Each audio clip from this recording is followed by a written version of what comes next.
وصلنا ل 2022 وباقي الناس ما كيتقبلوش المرأة المطلقة والأرملة. وي كيف كتسمع الدراري ملي كيبغيو يتزوجوا ما كيشوفوش فيهم نهائيا. المهم خصهم هاد الجوج ما يكونوش في الاختيارات اللي غادي يختاروا على اساس واقيلا هما صافي فات فيهم الفوت، حيت باغي المرأة تكون باقا بميكتها. مع احترامي للنساء ما بغيتش نخدم هذا المصطلح، ولكن كيخص المرأة تكون جديدة، يعني ما قرب ليها حتى واحد. واخا تدي يمشيو معاك غير بشويه ماشي مشكل، عندك الحق تطلبها هكا باقا بميكتها كيف كتسميها. ولكن الا كنتي حتى انت ما فايتش فيك الزواج وعمرك قربتي لشي بنت مزيان، هنا عندك الحق تبغي تطلبها يعني بهاد الشروط اللي بغيتي. ماشي كتلقاه هو مطلق والمشكل منه ويمشي يبغي يدي وحده باقا بنت الناس وباقا بنت. هذا المصطلح ما كنبغيش نخدمه، يعني باقا عذراء. باش جاتك ولد الناس؟ باش شكون عطاك الحق باش انك دير اللي بغيتي في الخفاء وتمشي وتختار وحده جديده؟ او حيت انت راجل، حيت المجتمع ديالنا ذكوري وكيعطي الراجل اللي بغا، والمراه مسكينه غير مراه وهي غير وليه صافي نحقروها. علاش؟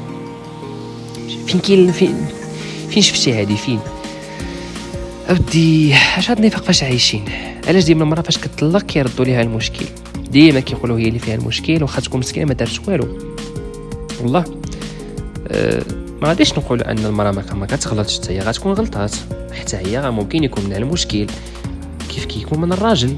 ولكن خليها في يد الله، ماشي تقول طلقت فلانه صافر عيني منها المشكل. قول الله اعلم، قول ما تفاهموش، قول منه المشكل اولا منها، وخليها في يد الله. ماشي تجي وتلصق المشكل على المراه.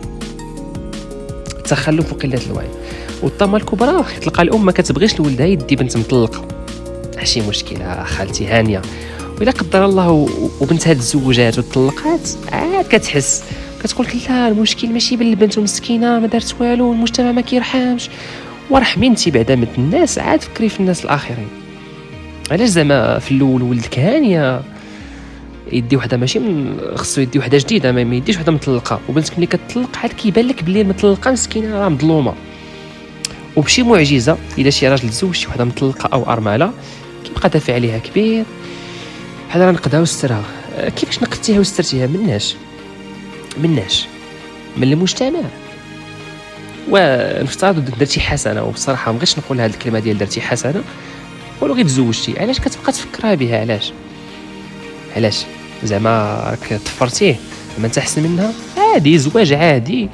قدر الله ان ديك الانسانه طلقات ما تفاهمتش مع ديك السيد اللي كانت معاه، ونرجع نقول ان المجتمع ذكوري وما طلقات الا انها صافي وصلت لها العظم. حيت ملي كتبغي مسكينه شي مره تطلق كتفكر بلي المجتمع غادي يهينها وما غيحملها حتى واحد. كنأكد اننا باقي عندنا هذا المشكل واخا 2022 مازال عندنا هذا المشكل. ملي كيديها مسكينه مطلقه كيبقى ديما يفكرها منين جات.